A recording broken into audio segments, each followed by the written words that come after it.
Hi, I'm Brent Wilson. I'm the director, co-writer, and producer of Streetlight Harmonies. As long as there's teenage girls out there, I think vocal harmony groups will be around. No matter where you went in 1956, there was a group doo-wopping. Harmony, harmony, harmony. No band, no nothing. Street corner singing, getting that harmony to ring, usually standing under the street light. Started sundown. It seems like there was a group under every street light. You didn't need anything that you and your friends could go on a street corner and sing. Nobody could afford to buy instruments, so you had to imitate the instruments. We paved the way for Rihanna, Beyonce, Destiny's Child. The pay was horrible. We as artists, we were struggling. Our parents didn't know anything about copyright. They didn't know about royalties. The record companies knew that, so they took advantage of it. We sold 70-something million records. Somebody got the money, it sure wasn't me.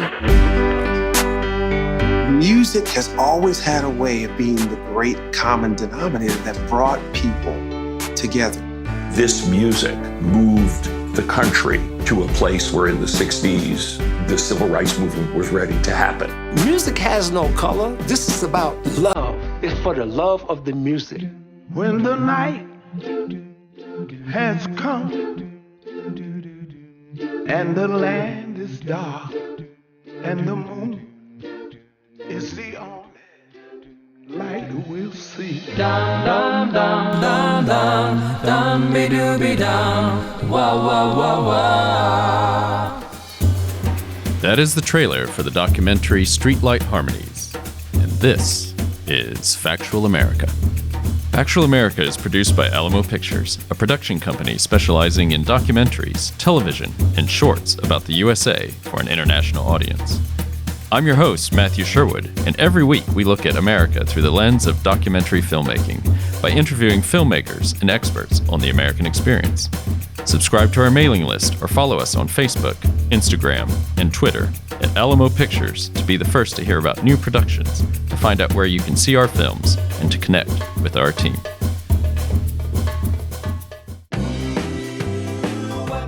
In 1950s America, there emerged a new sound that soon swept the nation. Heard on the street corners of urban America, places like New York, Philadelphia, Baltimore, and Detroit, it originated with teenage African Americans and betrayed the innocence of the time. It came to be known as Doo-Wop. Award-winning director and producer Brent Wilson is shining a light on this now largely forgotten genre of popular music. Using original interviews with doo-wop recording artists and those they influenced, his documentary Streetlight Harmonies not only perfectly captures the zeitgeist of the 1950s and early 60s, but shows how, for the first time, teenagers started recording music for themselves. Factual America recently caught up with Brent from his home in Redondo Beach, California. Brent Wilson, welcome to Factual America. Thank you very much, Matthew. Appreciate it. Where are you these days, and how are you doing? Sure. I'm in Redondo Beach, which is Redondo Beach, California, just a little south of LA. And yeah, we're hanging in there. It's certainly interesting times. There are days you kind of feel like you're waiting for, the locusts to fly over. And there are other days you feel like this is going to come to an end. Yeah. I think that's my dog. That's okay. We've had children make appearances. So dogs are certainly, I guess we're not supposed to, as actor, if you're an actor, you're not supposed to take parts with dogs and children, but still, there we go. Exactly. She's a 2-month little Frenchie, and she's very precocious. Yeah, it's like most dogs, I think. Hey, so the film Streetlight Harmonies. So before we start discussing this film, where can people see it? Sure, it's on video on demand. So we're on Amazon Prime, we're on Apple iTunes. We're on Vugo, other video on demands, but I don't believe we're in the UK or in Europe yet. So we're out actually looking for European distribution as we speak. Okay, you and I maybe can talk about that later, off camera. Okay, for those who haven't seen the film, and actually a good number of our audience is in the United States and North America, but obviously we have a global following. For those who haven't seen the film, and they've had the trailer, so they have a little bit of an idea of what this film's about. But maybe you can tell us What is the film about? Sure. It's a documentary that traces the impact and the history of doo-wop music. And one of the first things we do is dispel the notion that there is a definition of doo-wop music. Right out of the top of the gate of the film, there really is no such thing as doo-wop music. It's truly vocal harmony music that began in the late 40s, really peaked in the late 50s, early 60s. So it didn't last very long. But what we discuss in the film is that the legacy that it's felt, through all the way through Motown, the Beach Boys, up through today to, New Kids on the Block and Sync and, all of the pop groups of today, up through K-pop. Right. So it's at a very small window. It had a really big impact, I think, culturally, but not a very long life. Yeah. And as you said, I picked up on when I watched this film, and I highly recommend it to those who do have access to it. Some people don't call it. There are various different names, but where does the term doo-wop come from? Do you know? That's one of the things we kind of talk about. Nobody really is sure where the actual term come from. There's a couple different stories. There was a writer at the New York Times in the early 70s, and there was a revival, with American Graffiti and Sha Na Na there in the very early 70s, is when America was in some really dark times, Vietnam, Watergate, and that, and doo-wop music and 50s music in particular had a really strong comeback. And there was a New York Times writer who claims he coined the phrase doo-wop because of some of the sounds that the Italian groups were making in the background. There are a couple of songs that the Penguins did where you would hear the word doo-wop as part of the background. So it's a bit of a myth as to where the actual term comes from. Well, it may be a myth, but there's certainly a reality that's there about the song and it's about the music and its cultural influence. I think I'd like to actually go right into a clip if you don't mind. The first one is from the film. So for our listeners or those who are on YouTube, you can watch it. It's about the origins of doo-wop or whatever we want to call it, and it's about the origins of singing on street corners. Do you want to set that up for us, Brent? Yeah, absolutely. This is taken on very early in the film where we wanted to just try to establish how this all began and the innocence of it. I think one of the things that we try to tell with the film is that this really began very humbly, and it really began as something, from the streets, from kids. Truly the first time that kids were making music for kids. When Frankie Lyman and the teenagers jumped over that wall, I think the next day, teenage groups popped up from coast to coast.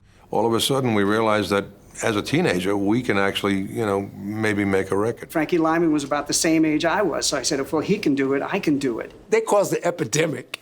There were groups in every schoolyard.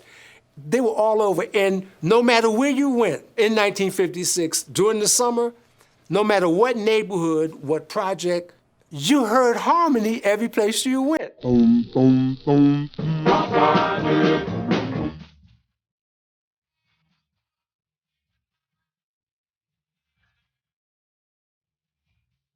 We used to sing on street corners. If you were a singer then, you knew what I'm talking about. Most of the time when you was get together and sing, I meet you at the corner there. I see you walking up. We all get stopped and start singing on the corner together. Long time before I got with the Drifters, I was with the Crowns, the Five Crowns, and we used to sing on the street corner of 8th Avenue. It used to be the Cadillacs on one corner. It used to be the Five Crowns on one corner, the Hop Tones on another corner. You light the fire in the garbage can, and you take a little nip or something, and then you hit a little doo-wop song.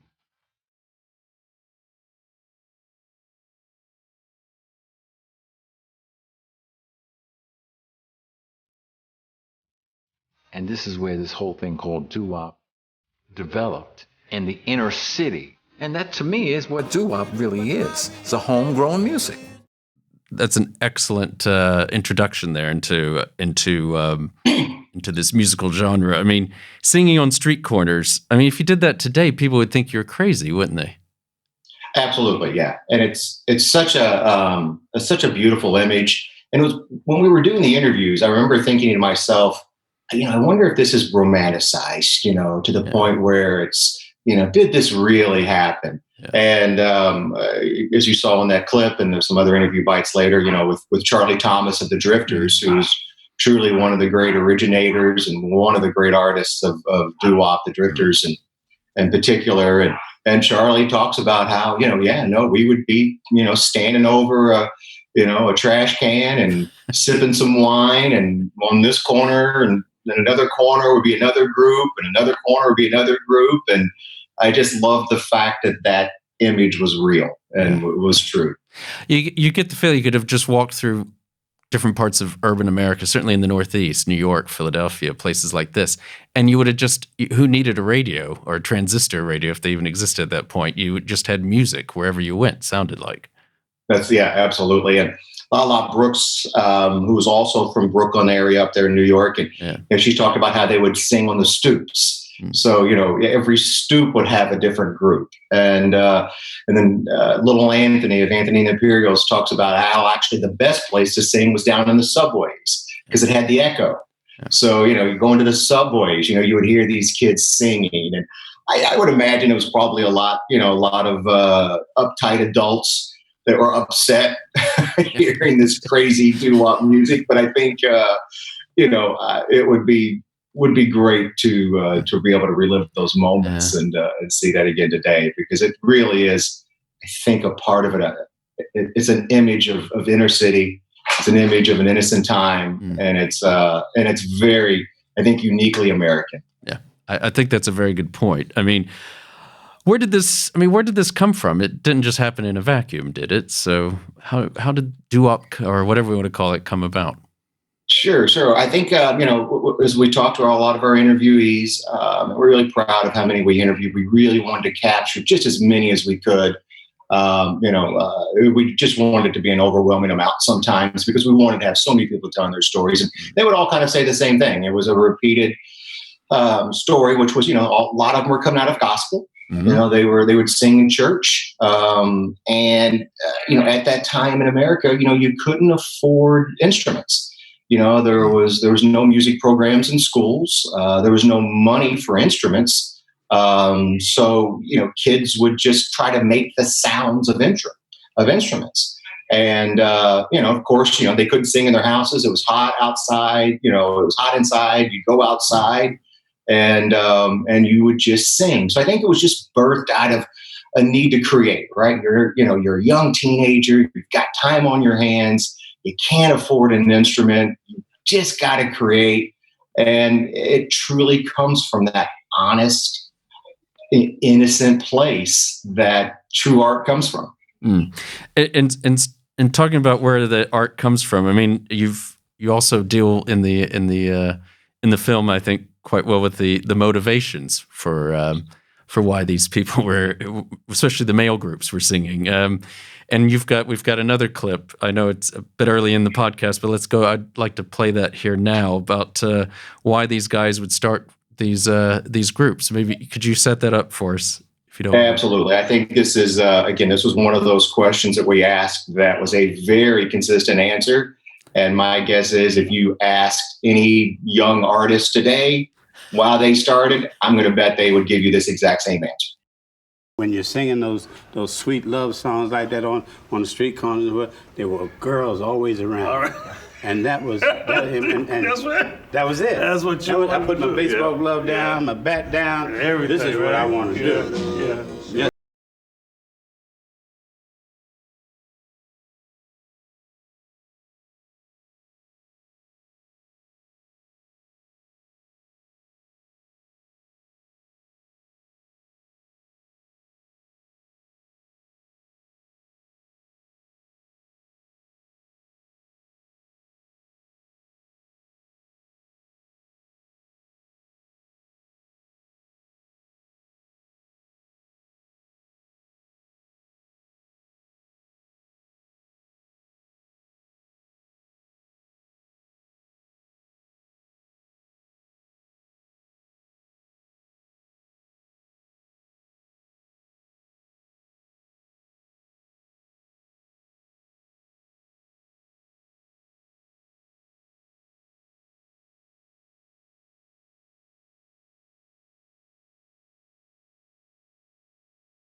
house.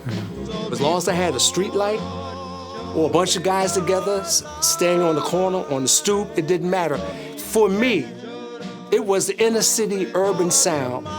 For me, it was camaraderie, it was achievement, it was a coming together of a bunch of guys singing their hearts out, making harmony together. Of the So, as we've discovered in this clip, it's all about the girls. Now, what was the motivation for the women? I think competition. I think as they kind of discuss in the film, and Lala talks about, and it's if the boys can do it, why can't we? Mm-hmm. And I think too, there was I think when you hear those harmonies, I think you just want to be a part of it. Yeah. I think it was a movement that started that everyone wanted to participate in. I mean, this I'll probably ask this again later in the discussion, but what struck me is also it seems so much of it is just about a love for singing. Obviously one of them talked about wanting to be noticed. They're teenagers, but they didn't really seem to be doing it for the money, were they? No, not at all. No, none of them, I think, ever set out to, say, okay, let's start a group. Let's go get a record deal. Let's record a song. No, all this really began innocently enough to sing and to harmonize and, fill their evenings with something to do, something creative outlet. And then I think, then as we discuss in the film, there was a song that we call The Big Bang, which, Frankie Lyman and the Teenagers doing Why Do Fools Fall in Love. Yeah. And I think once that happened, that was the spark where, the groups, these kids realized, well, hang on a second, maybe we can do this too. And then of course, the inverse was the music industry going, hey, we can make some money off of this. Right. So once that spark was lit, it was on. Maybe this is a good point to talk about some other issues that the film raises, because it's just not all fun. Obviously, there were some other things that were happening. I mean, they were. It wasn't all smooth sailing, was it? I mean, there were teenagers. There were the record companies you've already alluded to. Maybe you can talk about some of those issues. Absolutely. I think that one of the elements that we really wanted to discuss in the film that this music began innocently enough, but that these artists, they paid a heavy price for being first. As I was saying earlier, this was the first time that music was being written by kids for kids. These weren't the brill building writers that had been there in the 40s and 50s. White men who went to an office in a suit and tie and they sat down and wrote songs for a living. This was the first time where a kid could come in and, knock on a door and say, I've got a song. And somebody could say, yes, I'll record that song. Here's your contract. These kids were always under the age of 18. Their parents were usually uneducated or poor. There was no lawyers, entertainment lawyers, or anything like that. And I believe it was Jimmy Merchant in the film that says, he came home, who's in Frankie Lyman and the Teenagers for Why Do Fools Fall in Love. And in that song, he brought the contract home to his father to sign. And his father was a janitor, I believe, at a school. And I believe he made $15 a week. And Amazing. They were offering Jimmy $20 a week to sing, this song. So why wouldn't my father sign that? Right. There was no such thing as royalties. And there was they paid a heavy price to be first. And the record companies, knew they were young and naive, and they took advantage of them. And a lot of them do not receive royalties, even though these songs still can earn millions of dollars. Yeah, I mean, what struck me is obviously that comes up, and they're not happy about it. But I was surprised at how. I didn't really sense much bitterness about it, to be honest. No, absolutely, Matthew. I think that's one of the things that I took away from the film as well, was that as I would sit down and we would interview these artists for hours, we would sit down with them and have them tell their stories. And I think we ended up with 127 hours of interviews. Wow. And, but by the time we would kind of get to the end and kind of get to the wrap up, they all are, I think, at peace with, the price they paid. And I think they look back on the impact that they made socially and culturally, and have kind of come to terms with it. I think that there's an element of, I think even Terry even says that they would do it all over again. Yeah. That it was so much fun, that they did have an impact culturally, which is really hard to do. Yeah. And it gave them a career and a chance at a life that they probably wouldn't have had otherwise. So yeah, I'm like you. When we did the interviews, I was surprised that there wasn't a bitterness, and yet there still was a pride that came with making this music and being happy that it's still here. Yeah, you talk about pride. It reminds me of Charlie Thomas. Just makes it in no uncertain terms that that they were the best group. The Drifters. Absolutely. There's all these other folks, but we were obviously the best ones. I mean, absolutely. And they've aged extremely well. I mean, they were teenagers only I say in the 1950s. But I mean, one other thing you talk about is because obviously most of these people are Black, or as we now mostly say African American. The sort of the issues they faced from in terms of racism, that is not a theme, but certainly that is something that you'd more than touch on in the film. Absolutely, it was a story element that we felt needed to be told as well. That there was a dark side to this music. There's always a tails to the heads, and a lot of these young artists were 15, 16 years old. It's a music that began in the North. Yeah. It's associated with New York. And so as these groups started to tour, they would go down south and they would experience, just overt racism that, no one should ever experience, much less a teenager would experience. I think what we'll do is, because I think will bring us to our the third clip that I think we'd like to play, that is about their experience. These young Black teenagers from places like Philadelphia, New York, who then would go on tour through the South, and what it was like performing in the South of Jim Crow in the late 50s and early 60s. And so we'll also go to a break. Listeners and watchers can listen or watch that clip, and then we'll come back to the rest of the podcast. It was all brand new to us. The South was different. The South was a lot different. It wasn't as much fun.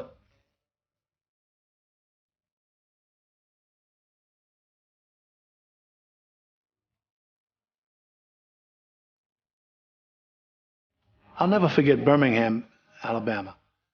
It was scary. It was a scary time in my life. During 1959, we did a 6-week tour of one-nighters in the South.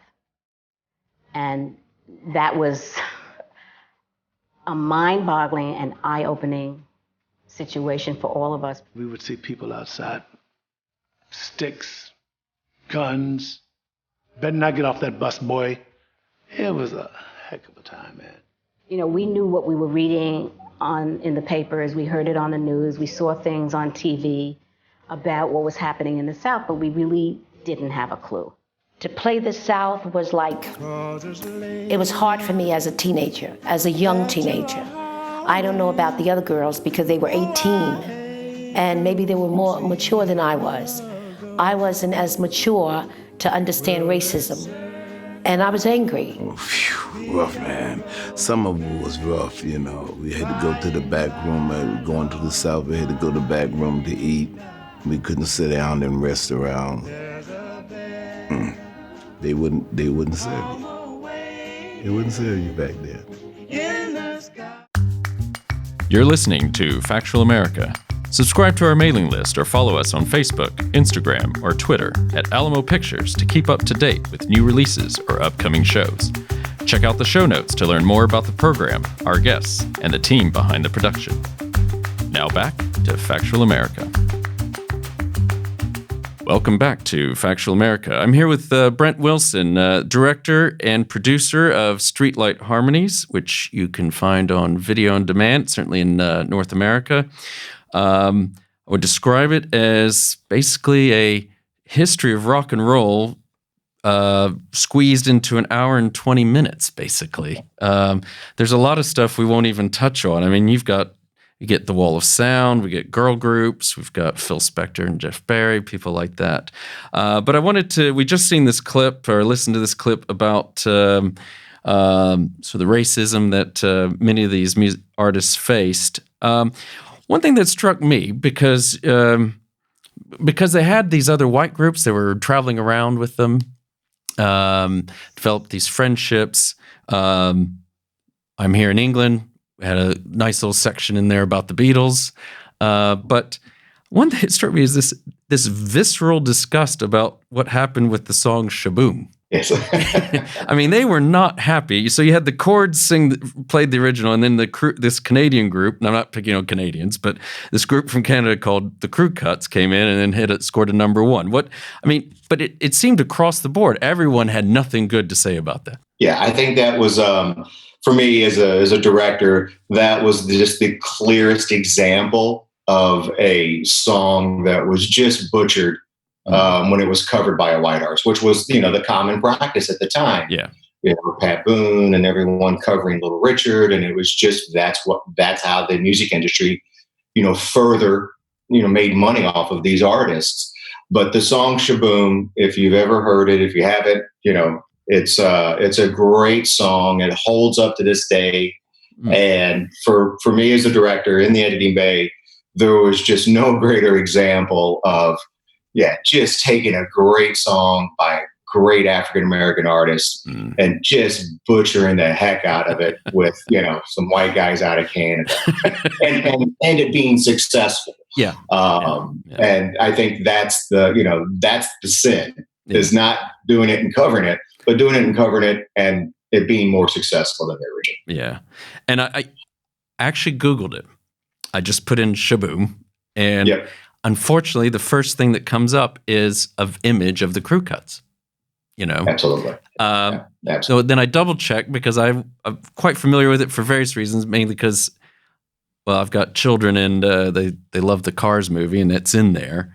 And I was happy to see that they used the Chords version in the Cars. So that's I felt a little bit better. Me as well. I was as well. Yeah, I was like, oh, thank gosh.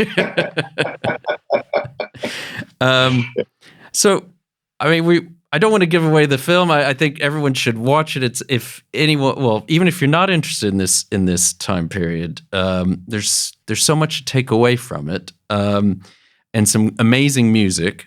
But I wanted to ask you, Brent, what is the legacy of doo-wop or vocal harmony music of this time? I feel like it's still with us. I think when you hear K-pop or you hear New Direction, you hear these vocal harmonies, you see young boys or young girls outperforming today. That all began, on a street corner. Little Anthony talks about hip hop. You see 4 or 5 kids standing on a corner today rapping. Yeah. That's a direct line right back to Little Anthony and the Imperials standing on a corner, singing. So I think the legacy is kids creating music for themselves. When you see 18, 19, 20-year-old, creating music that he or she is trying to market and sell and share with other kids, that's doo-wop. Yeah. That all began with, Frankie Lyman and the Teenagers and Why Do Fools Fall in Love. So from business level, I think that's it. And then I just think great music just lives on forever. And this music is in films today. You'll see it, like you said, you'll hear it in an animated film like Cars. Yeah. You'll see it in commercials. You'll hear it in commercials. So this music will always be there. That original source of doo-wop will always be there because it's just simply great music. Yeah.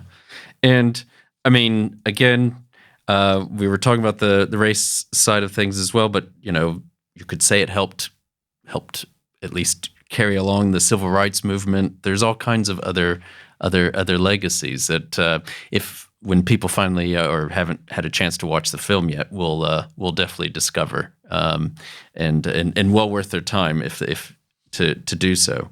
I just want to not change tag really, but just ask you, how did you get involved with this project? Was this your idea? How did this all start? Sure. Our lead producer, Tim Headington, is out of Dallas, Texas, and Tim is a lover of art, lover of music, and loves doo-wop music. And we've doing some other projects with Tim and our other producer, Teresa Page. Mm-hmm. And Teresa and Tim have a production company called Leyline Entertainment. Okay. And Teresa and Tim were just discussing one day that there really been a documentary done on doo-wop music. And Tim had just asked that question because he was such a fan of the music. And so Teresa and I were talking. I thought, well, surely there's been a film done on this. It's so impactful and so important. And I can think of 20 different documentaries on the history of rock and roll, the history of jazz, and they just did 70 hours on the history of country music. And, so surely to God, there's a documentary on doo-wop. And we started to poke around and realized no one had ever done a film or even a really serious study on the impact of doo-wop music, vocal harmony. And Tim said, well, we've got to do one. And I had known Tim and Teresa for some time. And we worked together on back in the NSYNC Britney Spears days, which is my background and Teresa's background. And Tim said, let's do it. Let's do a documentary on doo-wop music. And he had the faith that the film would find an audience. And Teresa and Tim had the faith in me to try to tell this story. And it really began in a very honest place. I mean, I'm asking because I haven't actually had a chance to watch this other documentary called Hitsville, but do they even make reference to doo-wop in there? Because obviously it built on doo-wop. No, they really don't. No, they really don't. There's one of the themes of the film is kind of a lack of respect for doo-wop. There's just I think that's why there was never really anything done on it before. I don't think anybody ever gave it much thought. And it just didn't last very long. It had a really short life. And I think that hurt it. I think the name doo-wop hurts it. Nobody just never gave it the respect it deserved. And then in telling the story, how did you craft that? Because it's not strictly linear like a lot of music docs are. I mean, it kind of as a maybe a backbone that's a bit linear, but you kind of dial it backwards and forwards, almost literally at the in one of the graphics. So who helped you with that, or is that your idea? How did you craft? Sure, that story? I had a great co-writer, my editor, George Belias, and Belias, excuse me, and they set out with certain goals, certain themes that I knew we wanted to touch on. But for the most part, as the documentary filmmaker, you go in with questions, things that you think you're gonna get answers to. But I just always try to listen when I ask my questions and let the interviewee take me down certain roads. Yeah. And that's how you end up with 100 and some odd hours of footage that you've got to then cut down to an hour 23. But I find it's the only way to really tell a story objectively is to just listen and let them kind of guide you as to where they're going to go. And we knew there were certain things we wanted to do. We wanted it to look great. We shot it in 4K. We wanted it to look big and expensive. I wanted beautiful graphics for it so that it looked current and present. I didn't want it to feel like it was in the past. I wanted to make it feel like it was in the present. Yeah. We wanted to use a lot of music. Again, that was Tim and Teresa who allowed us the financial ability to be able to clear 35 songs, I believe, are in the film, which is a lot for a music documentary. Yeah. I wanted it to feel fresh. I wanted it to feel present.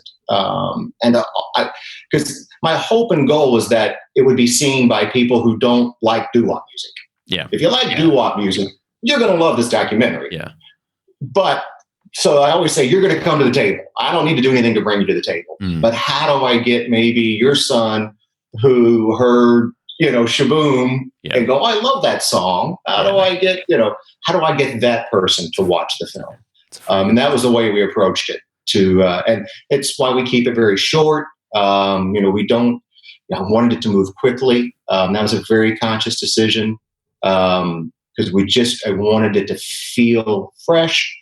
And when you walked away, you were humming and whistling, and you wanted to go learn more and do some Googling. Hey, can I thank you for keeping it relatively short? Because a pet peeve of mine these days, I've watched a lot of. I mean, they're good films. They're excellent films, many of them, but they always seem to be about 20 minutes too long. Absolutely. And I saw it. It's like, wow, it's only an hour and 20, and there's not a wasted second. I would say. In that film. Thank you very much. Yeah, that really was a conscious decision.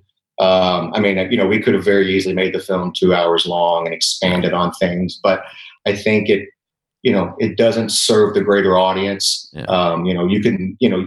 You can make this film 6 hours long and you can never truly tell the entire story of doo-wop music, even though it only lasted a few years. That's why Ken Burns, I think, did country music over 70 hours. And he still ended it like the year 2000. He did 70 hours. Yeah. So you're never going to be able to tell the story. So just make it the best story you can. And that was the way we approached it. Okay. So I have a question for you, because I think I wanted to ask you about getting this film released, because I sense there's a story here. Because I've seen some places the film's listed as 2017, and then other places listed as 2019, and I gather it's released on the 31st of March of 2020. So, when was this film made, and did you have any challenges getting it released? Yeah, very much so. Yeah, the film took a long time to produce, as most documentaries do. I'm not saying anything different than any other documentary filmmaker. They're generally labors of love. They're not. They just take a long time. Yeah. And particularly if you're trying to be, financially responsible, right. They can be even longer, which we tried to do. So it took, I think, 3 years of kind of stopping and starting to get the film going. And then, you do the festival circuit. Yeah. And, we were very fortunate. We appeared at Doc NYC. Some of the offers that kind of come in are always, you just don't feel are worthy. And we were in a situation where, fortunately, we could wait for the best offer. Tim and Teresa truly believed in making sure this film had the widest release possible, that this film was seen by as many people as possible. So Tim and Teresa were really adamant that this is an important film. It's not a film that necessarily needs to make a lot of money. The story needs to be told, and these artists need to be heard. And all the credit to them for having the faith in the project to hold out until we got a situation where we could get on an iTunes and get in an Amazon and get ourselves to the broadest audience possible instead of just a small niche audience. Yeah. I mean, do you think that's a problem with the industry with trying to get distribution? I mean, because this is a great film. I don't see why so many filmmakers find this difficult, I think. Yeah, absolutely. That's probably a whole nother. It is, but whole nother. But no, there's it's so tough with documentaries because nowadays there is a change. Excuse me. In the past, I think documentaries were always kind of considered educational, and they served their purpose, but they were not moneymakers. They were just so you had that dynamic. And then on a dime, it seemed to switch to, after I think maybe 20 Feet from Stardom or a few others where there was just this huge surge. And now you get the, this crazy Tiger one, I don't know what it's called, on Netflix that, millions and millions of people are watching them. And now the table is turned. Now the studios only want documentaries that they think they can make a ton of money off of. Yeah. And if you look at our film, it's a small film. It's a sweet film. Yeah. But it's not going to be, one of these murder documentaries or this crazy tiger thing. But that's what everybody wants. Everybody is after now is they now look at documentaries and go, okay, how many millions can we make off of it? So it just literally went from overnight from, you know what, this is a great film. The story needs to be told. This is really nice that people get this too. Oh my gosh, we can make a ton of money off of this. How much money can we make? And so if you're somewhere in the middle, it can be a difficult spot to be, because we tried to make the film commercial. We wanted it to be seen by a broad audience, but it's not murder and mayhem, and exactly. There's no cults. There's it's exactly. There's no blood. There's no bullets flying. No one's in danger, put in danger, or in harm's way. And you and I are laughing, but I mean, I do some work with a production company here, and I've been in off, back when we did have meetings face to face, and you have people in there and saying, I don't know, there's just not enough danger here. We're not gonna get this in front of enough eyeballs, so. It's sweet. It might do okay at a festival, something like that, Exactly, and that's our film, and it's really interesting because it really did turn on a dime. It really did, just in the last couple of years, where it's like, can this film, make millions of dollars? Can it compete at an international level with a studio film? Unfortunately, I think a lot of good stories are getting lost in that transition. It's interesting. So I want to talk about another project of yours, because in Streetlight Harmonies, you've got Brian Wilson makes an appearance. So you've also got as if you're not busy enough already, you had a Brian Wilson doc that's also come out this year. Were you literally doing them at the same time? How were you juggling that? No, fortunately no. Yeah, fortunately no. But after we had finished up Streetlight Harmonies, and we just developed a really nice relationship with Brian Wilson's manager, we approached them, Tim, Teresa, and I, and about a documentary about Brian Wilson, the Beach Boys, because Brian was the opposite of Streetlight Harmonies, in that I think there's already at least two documentaries done on Brian Wilson. There's 3 or 4 on the Beach Boys. There's dozens of books on Brian Wilson, and there's even a feature film, Love and Mercy. Yeah. And it was the opposite. But yet, as a fan, I never felt like I really knew who Brian was. Yeah. I still never got a complete picture of who Brian Wilson, the person, was. And so we approached Gene Sievers, Brian's manager, Tim, Teresa, and I, and asked them if they'd be interested in us having a go at it. And that proved to be its own crazy adventure. Well, we probably... And I say that with laughs of pain. Well, he's an enigmatic figure, as I think you said. He's this great mystery guy out there. For those, I always forget I'm not exactly sure what our demographic is, but just to repeat that Brian Wilson is the founder and one of the members of the Beach Boys, which for certain a generation or two is a huge name. But you had your own experience with that, but has that been released? It has not. No, okay. We're out. We finished the film. We were supposed to appear at Tribeca. Okay. Yep. And of course, that got canceled, which is it's put us in a tailspin. Yeah. As it has for everybody. I think the documentary industry right now is just it's just in a tailspin right now. Everybody's trying to figure out what to do, how to do this, how do you get your film seen. And I don't know if anybody even has the answers yet. We're in that vacuum, unfortunately, with Brian Wilson right now. Yeah. Because just for our listeners who don't know, basically how it's worked in the past up until now is that you got your film into festivals, and then that's when you met distributors, or distributors would come on board and say, "Hey, we like that film, and then we want to, get get a theatrical release or VOD or whatever. Exactly. Yeah. And I think with Brian, what really hurt us is that it's a very deeply personal and intimate film. It's extremely intimate, and there's never been a film like it. I can say the way that we shot it, the way we did it, the way we got Brian to tell his story has never been done before, and so it's a little bit different, and it's deeply, deeply personal, and it needs to be played with an audience. I think for this film, there's 54 songs.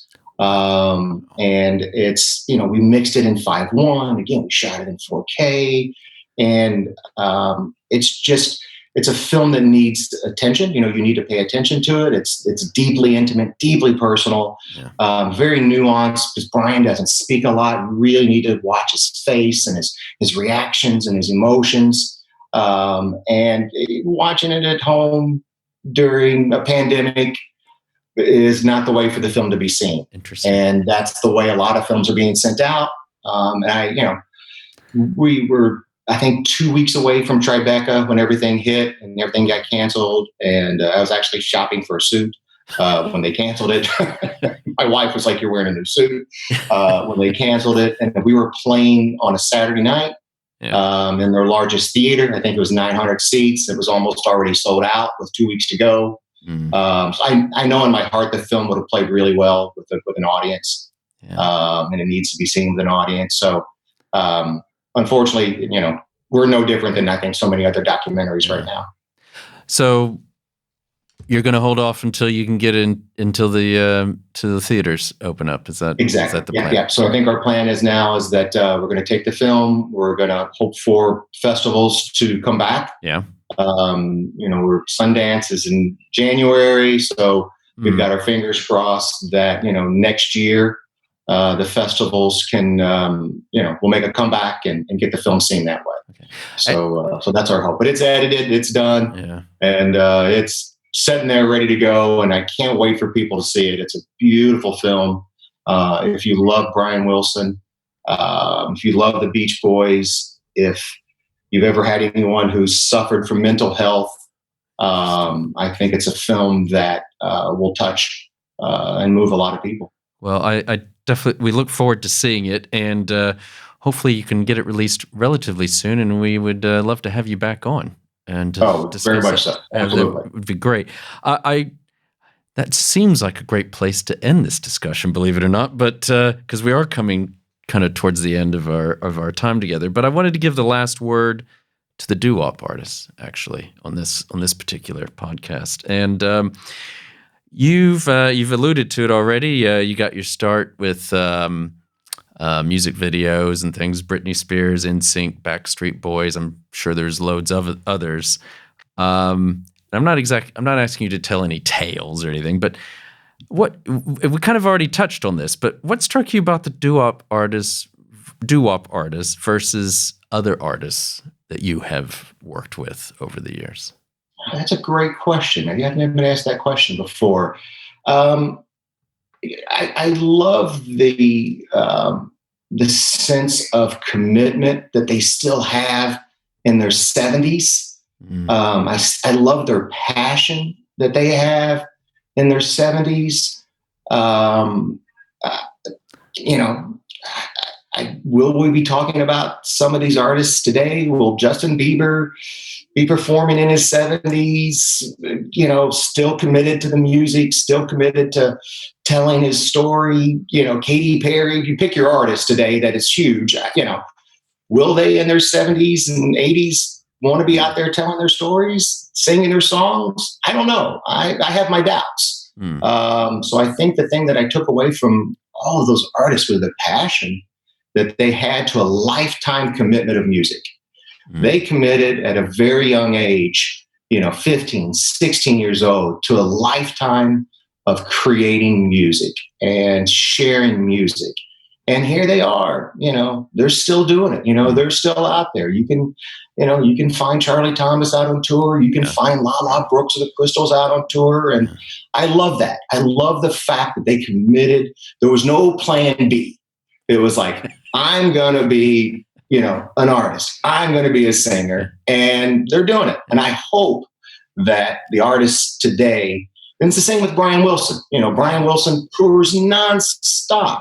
And we talk, Nick Jonas is in the film. And, Nick Jonas even says that. And Nick Jonas, we talk about how he kind of follows a very similar path with Brian. He goes, can I see myself doing 180 shows at 75?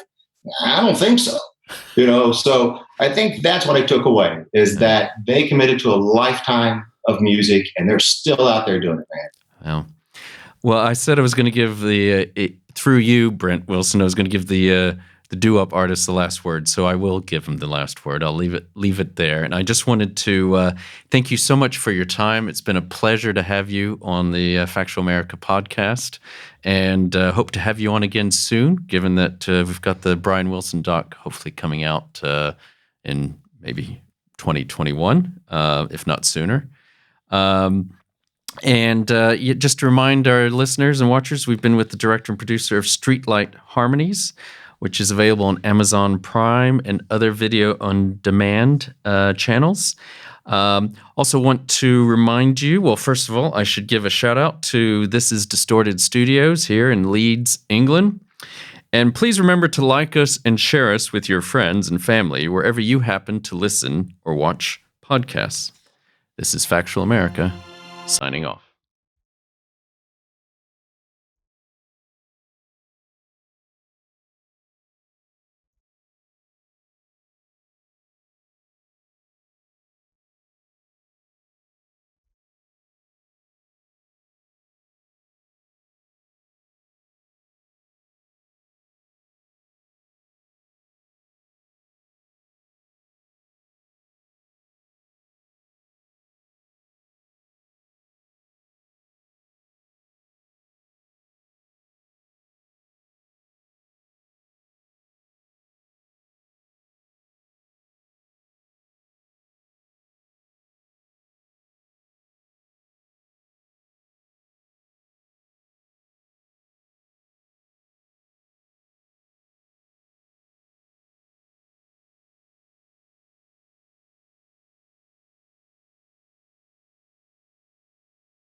You've been listening to Factual America.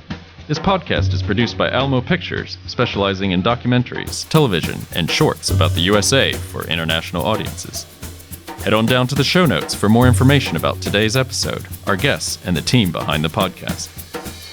Subscribe to our mailing list or follow us on Facebook, Instagram, and Twitter at Alamo Pictures. Be the first to hear about new productions, festivals showing our films, and to connect with our team. Our homepage is alamopictures.co.uk.